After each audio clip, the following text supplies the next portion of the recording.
সুখী হওয়ার মূল মন্ত্রসমূহ। দৃষ্টিভঙ্গির পরিবর্তন। সুখী হওয়া অনেকটা অভ্যাসের মতো। আমাদের মস্তিষ্ককে ইতিবাচক চিন্তায় অভ্যস্ত করতে পারলে প্রতিকূল পরিবেশেও শান্ত থাকা সম্ভব। বর্তমানকে উপভোগ করা। মানুষ প্রায়ই অতীতের দুঃখ বা ভবিষ্যতের দুশ্চিন্তা নিয়ে ব্যস্ত থাকে। বর্তমানে যা আছে তা নিয়ে কৃতজ্ঞ থাকাই সুখের চাবিকাঠি। অপ্রয়োজনীয় প্রত্যাশা ত্যাগ। অন্যদের কাছ থেকে অতিরিক্ত প্রত্যাশা আমাদের দুঃখের অন্যতম কারণ। নিজের ওপর নিয়ন্ত্রণ রাখার এবং অল্পতে সন্তুষ্ট থাকার গুরুত্ব এখানে বলা হয়েছে। শারীরিক ও মানসিক সুস্থতা। মন ভালো রাখার জন্য শরীরের যত্ন নেওয়া জরুরি।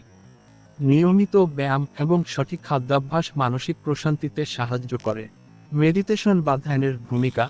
নিয়মিত মেডিটেশন করলে মস্তিষ্কে সেরোটোনিন ও ডোপামিন এর মতো সুখী হরমোন নিঃসৃত হয়, যা মানসিক চাপ কমাতে সাহায্য করে।